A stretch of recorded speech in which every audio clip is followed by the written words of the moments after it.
Wave your hand in case I am clearly audible to you. Beautiful. शाबाश बच्चे शाबाश। तो आज बच्चे हम देखो आपके पास टॉपिक क्या है, मिरर्स एंड लेंसेज, राइट। इसके बारे में बहुत सारी बातें करेंगे with the help of photographs. और मेरे को ये फीडबैक मिला स्कूल की तरफ से कि ये वाले बच्चे हमारे स्कूल के ब्राइटेस्ट बच्चे हैं। लेकिन मेरे को कैसे पता लगे ब्राइटेस्ट है कि नहीं? You have to participate. जो जो आपसे पूछा जाए आपने अच्छे से जवाब देना, राइट बेटे? So yes, look here, first of all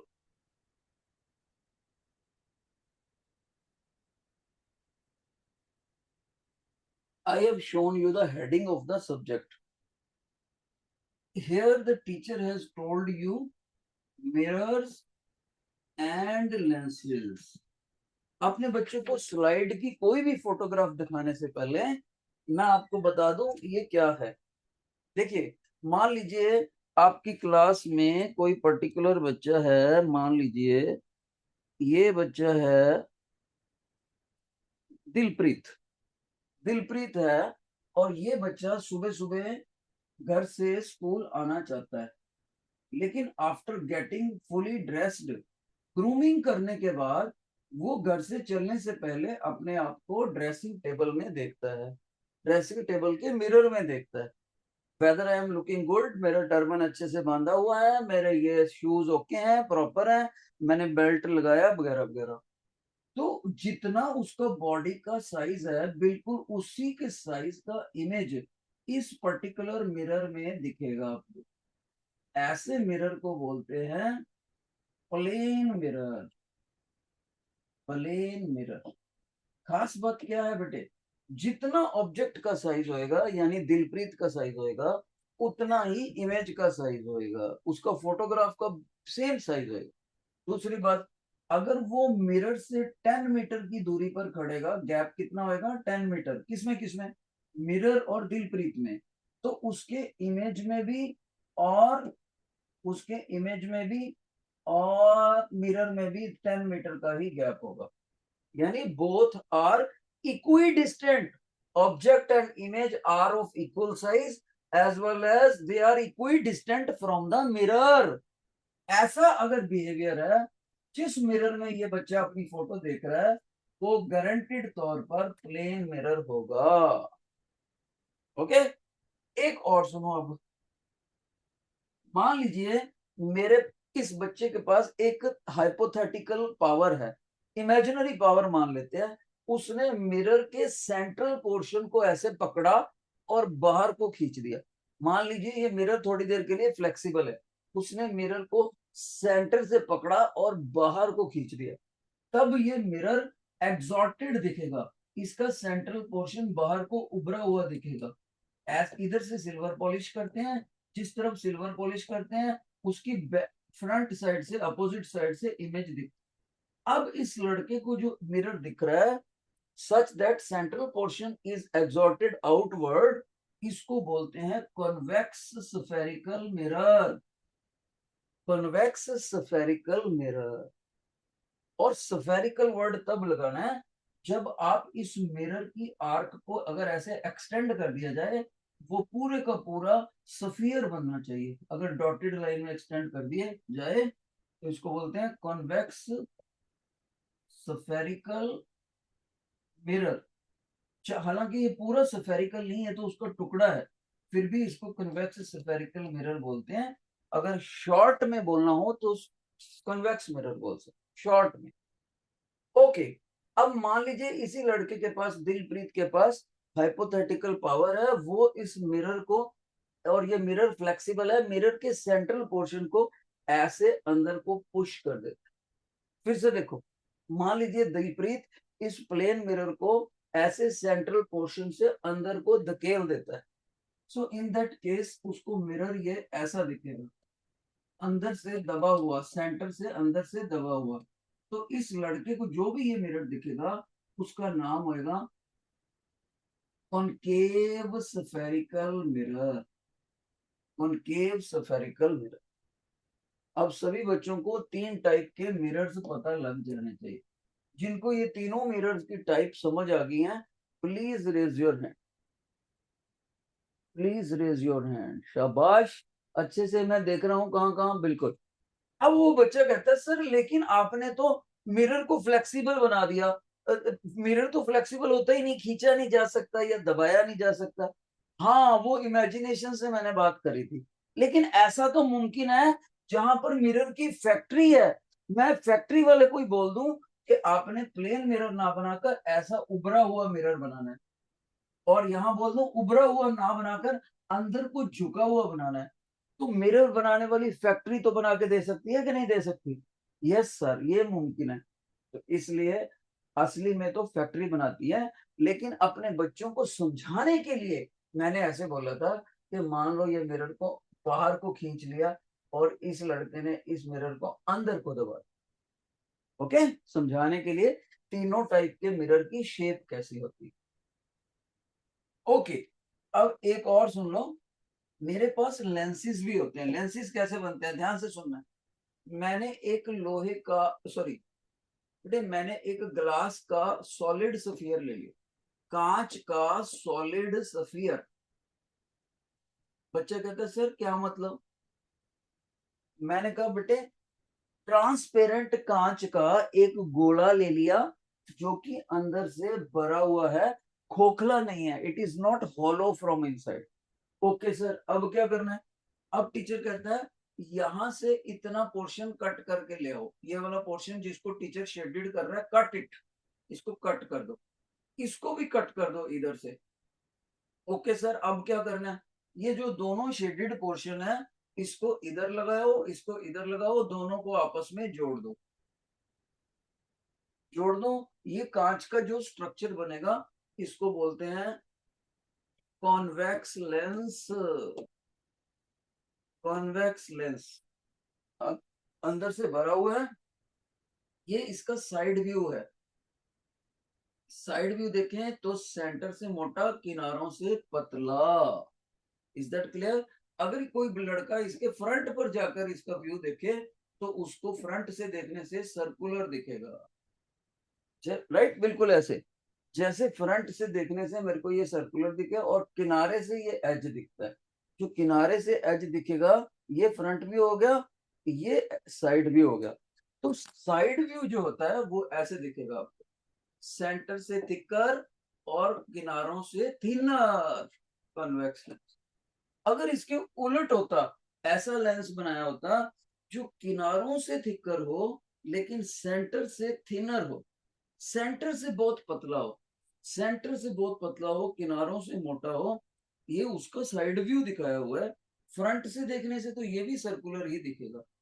ऐसे वाले को कॉनकेव लेंस बोलते हैं, कॉनकेव लेंस। और मैं बताना चाहूंगा बेटे, इसका प्रॉपर नेम है, बिल्कुल proper name, by concave lens. और इसका प्रॉपर नेम है, बी आई आगे वर्ड लगाना है, बाई कॉन्वेक्स लेंस। पर आपकी क्लास छोटी है, अगर आप अकेला कॉन्वेक्स लेंस भी लिख दोगे तो भी टीचर आपको मार्क्स दे देगा। कॉनकेव लेंस लिख दोगे तो भी टीचर मार्क्स दे देगा। शाबाश। जिन बच्चों को ये पांचों फिगर समझ आ गए हैं, please raise your hand, please raise your hand. मैं जिनका हाथ नहीं खड़ा उनको मैं बुलाऊंगा बोर्ड पर और पूछूंगा आपको कहाँ से नहीं समझ आया। लेट मी सी, या तो बच्चा लेजी होता है या उसको वाकई नहीं समझ आया। ओके, तो इस क्लास में तो अच्छा रिस्पॉन्स आया भाई, सभी को समझ आ गया। अब मैं अपने बच्चों को बहुत सारी फोटोज दिखा के एक्सप्लेन करूंगा, जल्दी से जल्दी देखना, बहुत सारी चीजें सीखेंगे। लुक हियर, सबसे पहले टीचर ने क्या दिखाया, रेक्टिलिनियर प्रोपेगेशन। पहली बात, ये होता क्या है, ध्यान से सुनो, मेरी तरफ देखो सभी बच्चे। मान लीजिए ये सोर्स ऑफ लाइट है। सर क्या मतलब? मतलब टीचर कहता है ये टॉर्च भी हो सकती है, ये कैंडल का फ्लेम भी हो सकता है, बल्ब भी हो सकता है, सनलाइट भी हो सकती है। सोर्स ऑफ लाइट है। इस सोर्स ऑफ लाइट से यहां से रे ऑफ लाइट चली चली चली चली चली, वो जो सामने लड़का खड़ा हुआ है उसकी आंखों तक बिल्कुल सीधी रेखा में जाएगी, बिल्कुल सीधी रेखा में। इंग्लिश में क्या बोलेंगे? From the source of light till the eyes of the observer ray of light always travel in the same straight line. Same straight line में ऐसे चलती रहेगी, सेम स्ट्रेट लाइन में, जब तक कि उसके रास्ते में रुकावट ना आए। लाइट की इस प्रॉपर्टी को बोलते हैं रेक्टिलिनियर प्रोपेगेशन। रेक्टिलिनियर प्रोपेगेशन बोलते हैं। बेटे सभी बच्चे समझदारी से इसके स्पेलिंग्स नोट कर लो। Rectilinear propagation, let me tell you once again. देखो बहुत से बच्चे स्पेलिंग्स को देखते नहीं है, फिर प्रॉब्लम आ जाती है। प्रोपेगेशन जो है ये नाउन बनाया हुआ है, कौन से वर्ब से बनाया है? इंग्लिश के प्रोपेगेट। प्रोपेगेट का मतलब होता है एडवांस, आगे बढ़ना। टू प्रोपेगेट मतलब टू एडवांस, आगे बढ़ना। रे ऑफ लाइट आगे बढ़ती चली जाती है। और रेक्टिलिनियर का मतलब सीधी रेखा में, इन the same straight line. Okay. अब एक बच्चे ने बोला सर मैं नहीं मानता, मैं तो ऐसा मानता हूँ रे ऑफ लाइट ऐसे मुड़ भी सकती है। मैंने कहा बेटे एक्सपेरिमेंटली प्रूव कर दें? हाँ जी सर, एक्टिविटी करके दिखाओ। तो मैंने एक्टिविटी करके दिखाई। कैसे? ध्यान से सुनना कैसे करी। ये एक्टिविटी समझाने लगा हूं। यहाँ पर बर्निंग कैंडल है और यहाँ से लड़का इस बर्निंग कैंडल को देखेगा, लेकिन तभी देख पाएगा जब ये तीनों ए बी और सी तीनों कार्डबोर्ड में, जो कि बराबर के साइज के हैं और बराबर की हाइट पर लगे हैं, तीनों कार्डबोर्ड में एक ही सीध में होल हो रखे हैं। बच्चा कहता है सर कैसे? मैंने कहा मान लीजिए ये कार्डबोर्ड है, इस कार्डबोर्ड में आपने एक डायगोनल लाइन लगाई, फिर एक दूसरी डायगोनल लाइन लगाई, कॉर्नर टू कॉर्नर, एक इधर लगाई। तो जहां पर ये डायगोनल कट करेंगे that is known as point of intersection. वहां पर छोटा सा होल बना दो। और ऐसा 3 गत्तों में करना है आपने, 3 कार्डबोर्ड, 3 गत्तों में, और बराबर की स्टिक लगानी है इस वुडन प्लैंक के ऊपर। अब वो बच्चा इस कैंडल को देख पा रहा है क्योंकि ये तीनों के तीनों होल्स एक ही सीध में है। तो कैंडल से चलने वाली रोशनी की किरण उसकी आंखों तक आएगी। From the source of light the ray of light moves in a same straight line and enters the eyes of the observer। अगर वो इन तीनों गत्तों में से किसी भी एक गत्ते को ऐसे ऊपर नीचे इधर उधर हिला देगा तो उसको फ्लेम नहीं दिखाई देती। इस एक्टिविटी से ये कंफर्म हो गया क्या? Ray of light always travels in the same straight line. Same straight line में ट्रेवल करती है रे ऑफ लाइट। और कहां से कहां तक? सोर्स ऑफ लाइट से लेकर ऑब्जर्वर की आंख तक। इस प्रॉपर्टी को क्या बोलते हैं बच्चे? Rectilinear propagation. जिन बच्चों को ये अच्छे से समझ आ गया प्लीज अच्छे से हाथ खड़ा करके बताओ, अच्छे से। Raise your hand if you have really understood. Okay, मैं देखूंगा बेटे, जिसका हाथ नहीं खड़ा हुआ मैं माइक पर बुला के पूछूंगा कारण तुरंत। ओके, डाउन, शाबाश। और बहुत सारी फोटोज से हम काम करेंगे। कौन बच्चे चाहते हैं कि सर इस तरह की और भी फोटोज दिखाएं? शाबाश, रेज योर हैंड। जो चाहते हैं इस तरह से और भी हमें फोटोज दिखें, raise your hand, let me see your curiosity. Good job. तो मैं आपको बहुत सारी और फोटोज से समझाता हूँ। और फिर हमारे पास असाइनमेंट है, वो असाइनमेंट अगर टाइम बचा तो मैं कराऊंगा, नहीं तो आप घर से करके आओगे। Look here, reflection of light by the shining steel metal. ये बिल्कुल चमकदार स्टील की मेटल है। जरूरी नहीं है हर बार मिरर ही रखना अपने, कोई भी शाइनिंग सरफेस रख सकते हो that can serve as reflector. तो वर्टिकली स्टैंडिंग मेटल की शीट शाइनिंग वाली इस वक्त हमारे लिए रिफ्लेक्टर का काम करेगी। ये क्या है? Source of light. टॉर्च को ऑन किया, टॉर्च से यहाँ स्ट्रेट लाइन में लाइट आ रही है बेटे। जानते हो इस लाइन को क्या बोलते हैं जो टॉर्च से शीट की तरफ जाती है? इसको टीचर ने बोला है, ध्यान से देखो, इसको टीचर ने बोला है इंसिडेंट लाइट। ओके। और यहाँ मिरर से टकरा के इधर वापस आई, रिफ्लेक्टेड लाइट। ओके।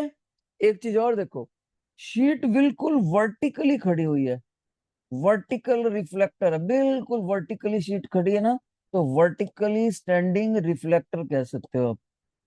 ओके। और ये देखो, एक ये डॉटेड लाइन टीचर ने दिखाई है, ये एग्जैक्टली हॉरिजॉन्टल है। अगर शीट वर्टिकल है तो जो लाइन हॉरिजॉन्टल है वो गारंटेड तौर पर मिरर के ऊपर जाकर 90 डिग्री का एंगल बनाएगी, और ऐसी लाइन को नॉर्मल बोलते हैं। इसका एक नाम और भी है, परपेंडिकुलर। परपेंडिकुलर भी इसको बोल देते हैं। ओके। तो सभी बच्चों ने याद रखना है, इंसिडेंट रे ने नॉर्मल के साथ जो एंगल बनाया उसको एंगल ऑफ इंसिडेंस बोलते हैं। Let me show you the diagram. मान लीजिए यहाँ पर ये मिरर है, सभी बच्चे ध्यान से देखना, बहुत सारी चीजें बता दूंगा आपको मैं। मान लीजिए ये प्लेन मिरर है, प्लेन मिरर, जैसे कि ये मेटल का शीट दिखा रखा है। इसके ऊपर मैंने ये सोर्स ऑफ लाइट से एक रे ऑफ लाइट थ्रो करी, रेक्टिलिनियर प्रोपेगेशन की वजह से सीधी रेखा में जाएगी। इसको क्या बोलेंगे? I R, incident ray. और जिस पॉइंट पर जाकर ये गिरी, इसको, इस पॉइंट को बोलते हैं P, point of incidence. P stands for point of incidence, S stands for source of light। अब क्या होएगा? अब मैंने क्या किया, जहां पर पॉइंट ऑफ इंसिडेंस था वहां पर एक एग्जैक्टली ब्लैक कलर की हॉरिजॉन्टल लाइन लाई, इसको बोलेंगे नॉर्मल। NL लिख दिया मैंने, नॉर्मल। ओके। और ये जो इंसिडेंट लाइट मैंने रेड कलर की थ्रो करी, उसको मैंने जानबूझकर कलर चेंज करके, ताकि मेरे बच्चों को अच्छे से समझ आ जाए। ये मैंने रे ऑफ लाइट, मान लीजिए मैं इसको दिखाता हूँ अपने बच्चों को, लगभग ब्राउन कलर से दिखाता हूँ ताकि मैं बता सकूं कि ब्राउन कलर रिफ्लेक्टेड रे है, reflected ray. And all the three lie in the same plane, एक ही प्लेन में लाई करेंगे। जैसे ये इलेक्ट्रॉनिक बोर्ड है, इसके कोई रे पीछे नहीं जाएगी, कोई फ्रंट पे उभर के नहीं आएगी, will be in in the same plane of this electronic board. अब यहाँ पर खास बात सुन लेना, अब जो मैं बात बताने लगा हूं वो आपको नहीं पता होती, चाहे कितना ही तेज बच्चा बैठा हो। सुनो, पहली बात, इंसिडेंट रे ने नॉर्मल के साथ जो एंगल बनाया उसको एंगल ऑफ इंसिडेंस बोलते हैं। दूसरी बात, कोई बच्चा कहता है सर ये तो पता था, सुनते जाओ सुनते जाओ। रिफ्लेक्टेड रे ने नॉर्मल के साथ जो एंगल बनाया इसको एंगल ऑफ रिफ्लेक्शन बोलते हैं।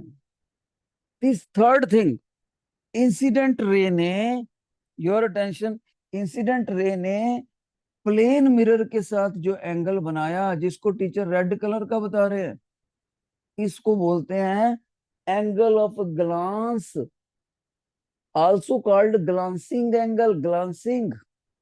और एक चीज सुनो, अगर मैं किसी बच्चे से पूछता, बेटे had there been no plane mirror, अगर प्लेन मिरर यहाँ होता ही ना, तो बताओ ये ray of light red colour वाली किधर को चले जाती? बच्चा कहता सर प्लेन मिरर है ही नहीं, फिर तो आपकी ये लाइट इधर चले जाती, इधर को चले जाती है आपकी लाइट। मैंने कहा यस, इधर को चले जाती सेम स्ट्रेट लाइन में। तो लेकिन मिरर रखने से क्या हो गया? बच्चा कहते सर ये ब्राउन कलर जिधर को आपने ड्रा करा ना इधर को चलेगी, ये क्या है? रिफ्लेक्टेड रे। तो याद रखना, expected path in the absence of mirror और असली में रिफ्लेक्टेड रे, इतने एंगल से लाइट को मिरर ने मोड़ दिया, मोड़ दिया। इस एंगल को एंगल ऑफ डेविएशन बोलते हैं, डेल्टा से लिखते हैं इसको। देखो डेल्टा 8 जैसा होता है, ऊपर से ओपन रखना, 8 डिजिट के जैसा शेप होता है। Angle of deviation, angle of reflection, angle of incidence, angle of glance. Okay. अब सभी बच्चे लिख लें इसके बारे में, इसके लॉज कौन कौन से हैं। पहला लॉ है, ध्यान से सुनना, angle of incidence plus angle of glance, दोनों का टोटल हमेशा 90 डिग्री होता है। समझदार बच्चा लिख रहा है, मूर्ख बच्चा सोचेगा मेरे को याद रहेगा सारा साल। दूसरी बात, angle of incidence is always equal to angle of reflection, angle of incidence is always equal to angle of reflection. तीसरी बात, third thing, angle of deviation is always double of angle of glance. Angle of deviation is always equal to double of angle of glass. और fourth बात बच्चे, fourth बात ध्यान से सुन लो, incident ray, normal and reflected ray, all the three lie in same plane, lie in same plane।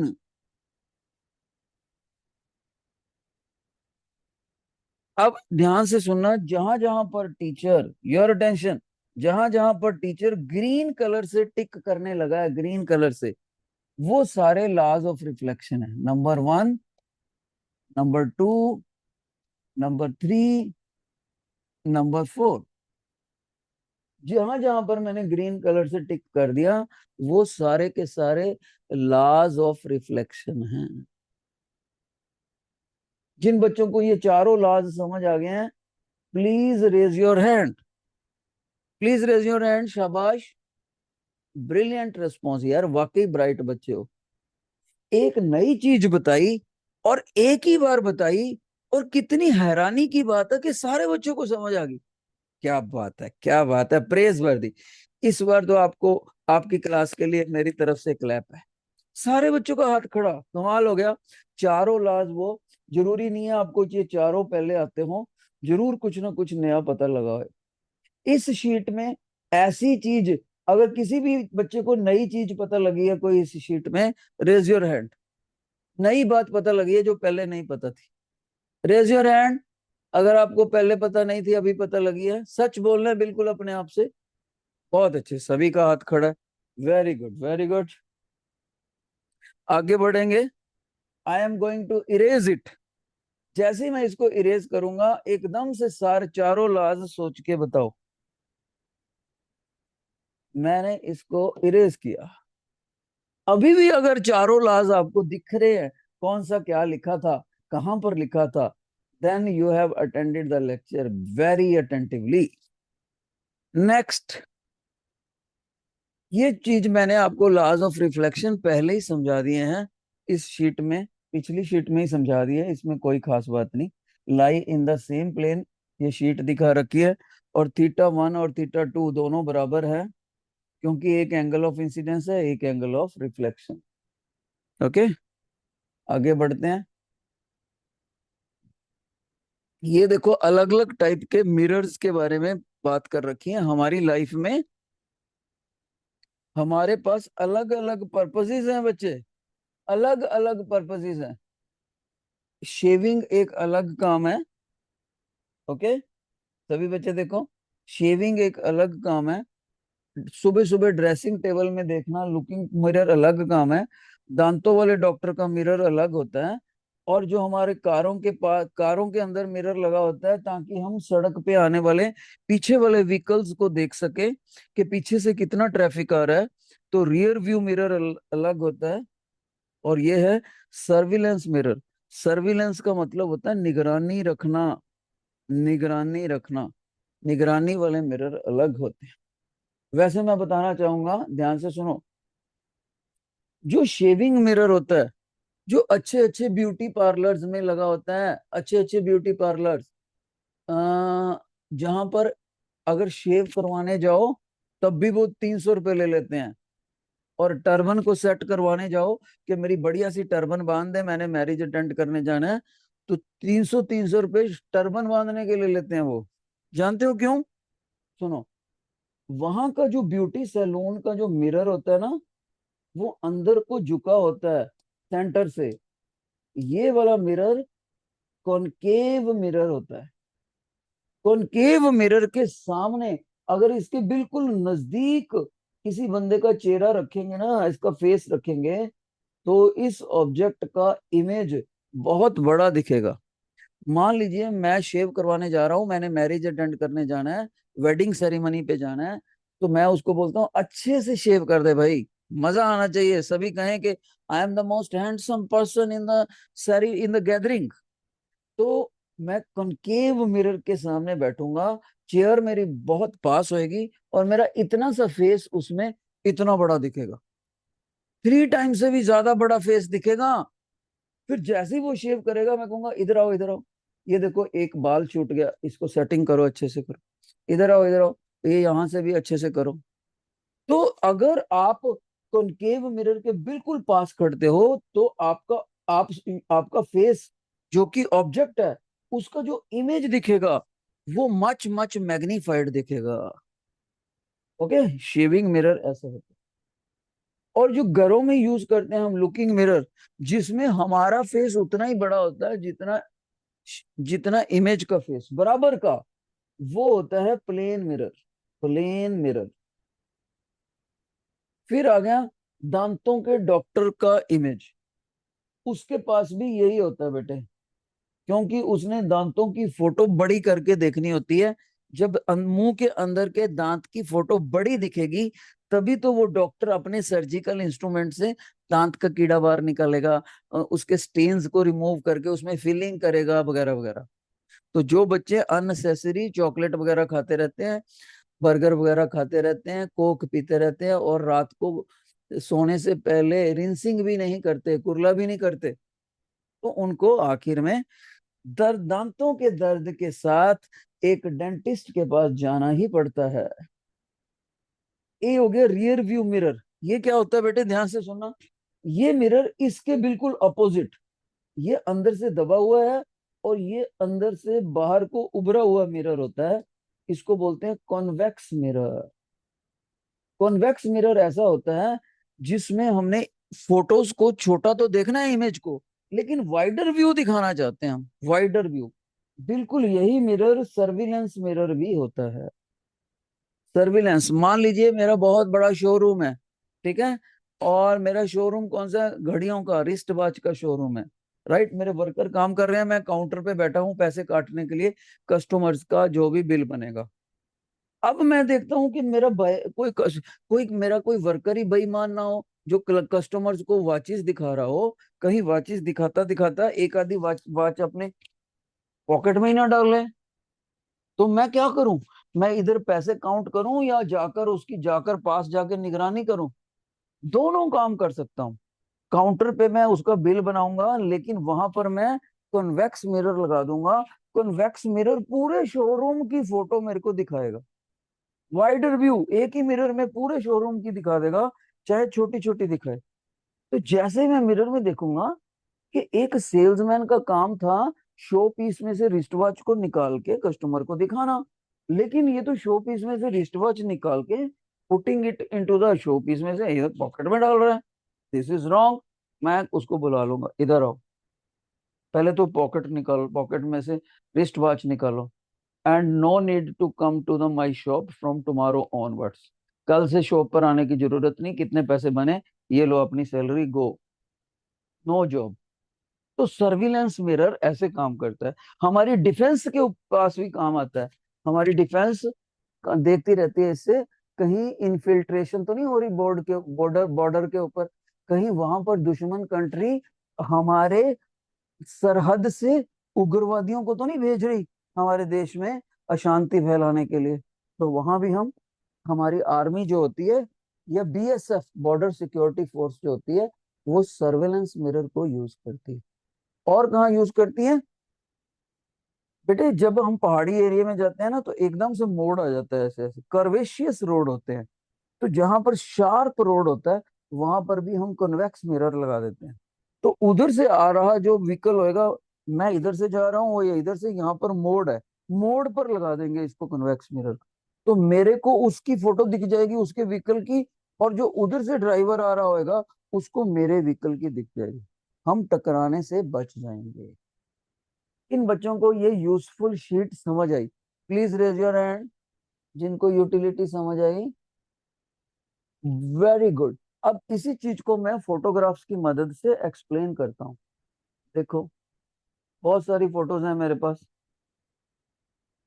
ये देखो, ये एक बच्चा है प्रथम, उसके पापा भी एक डॉक्टर है, डॉक्टर प्रथम डैड डेंटिस्ट, और ये डेंटिस्ट की चेयर है।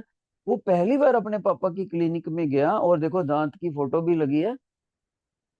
वो अपने पापा की, आपको पता ही है बच्चों की एक हैबिट होती है, नई नई चीजें उठाकर देखते हैं। तो उसने एक ऐसा स्टैंड में रखा हुआ सर्कुलर मिरर उठा के देखा। यू नो वो तो बच्चा बड़ा हैरान हो गया कि मेरा छोटा सा फेस इस मिरर में इतना बड़ा कैसे दिख रहा है। उसके पापा अभी पेशेंट को अटेंड करने में बिजी थे। वो सोचता है जैसे ही पापा आएंगे मैं उनसे पूछूंगा, पापा जब हम घर में देखते हैं तब तो मेरा फेस बराबर का दिखता है, अब यहाँ आपका मिरर तो कैसा है, मेरा नाक छोटा सा है और इसमें इतना बड़ा कैसे दिख रहा है, इतना मैग्नीफाइड इमेज कैसे दिख रहा है। तो उसके पापा जैसे ही आते हैं तो बताते हैं, बेटे आपका ये जो मेरा मिरर है ना, ये स्पेशल मिरर होता है, ये सेंटर वाले पोर्शन से अंदर को दबा हुआ है। देखो कैसा, लेट मी टेल यू। ऐसे बच्चे उसके पापा कहेंगे साइडों से उभरा हुआ है, सेंटर वाले पोर्शन से अंदर को प्रेस है। बच्चा कहेगा ओके मेरे टीचर ने बताया था, ये तो कॉनकेव मिरर होता है। उसके पापा बोलेंगे हाँ जी बेटे, कॉनकेव मिरर होता है।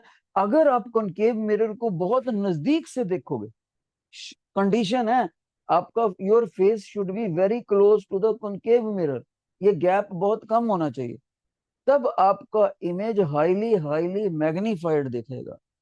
मैग्नीफाइड बहुत बड़े आकार का हो जाएगा, आपके फेस से 4 गुना से भी ज्यादा बड़ा हो सकता। ओके, याद रहे ऑब्जेक्ट क्या है, फेस, फोटो आ रही है इमेज, और ये बीच में क्या है, मिरर। मिरर और ऑब्जेक्ट के बीच में जो गैप है that should be less, quite less. और और मिरर कौन सा होना चाहिए, सेंटर से दबा हुआ होना चाहिए, कॉनकेव मिरर। तब जाकर ये चीज समझ आएगी, दिखेगा magnified view.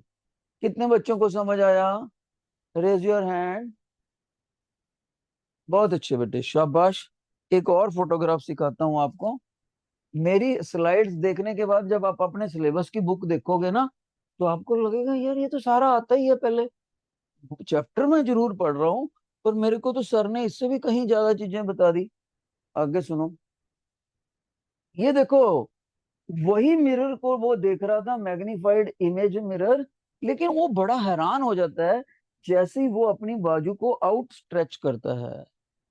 As soon as Pratham outstretches his arm and keeps the concave mirror away from his face is serving as object, तब इस मिरर में दिखने वाला इमेज, गौर से देखो, उल्टा हो गया, इन्वर्टेड हो गया, और पहले के मुकाबले छोटा भी हो गया।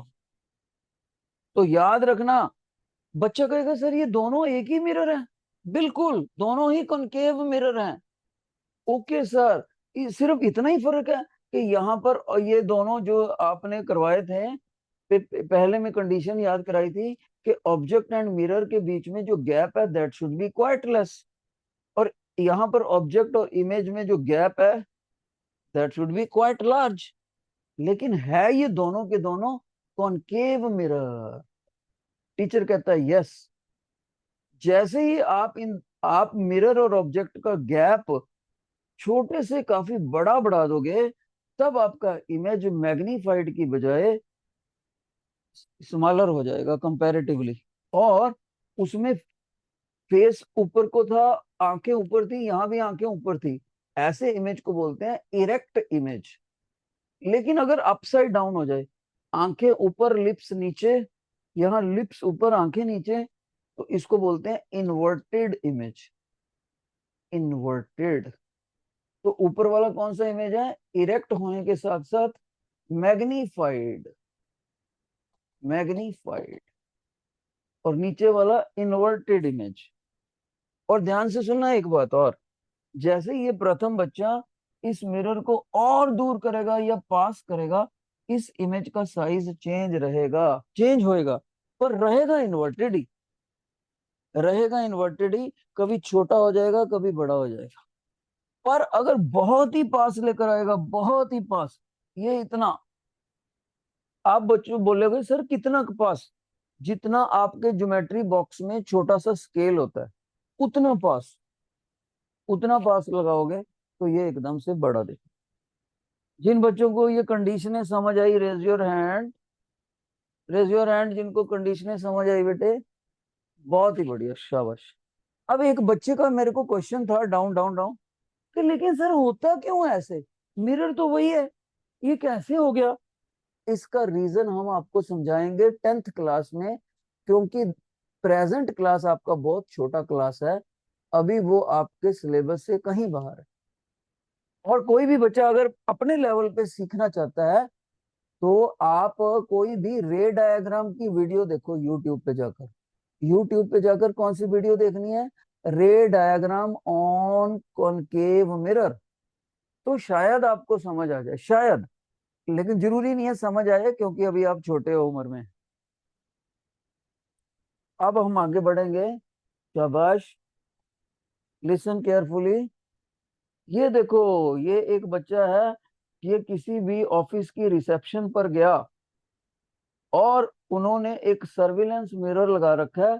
वो कॉन्वेक्स मिरर है, कॉन्वेक्स, बाहर को उभरा हुआ है ऐसे, बाहर को उभरा हुआ है बेटे।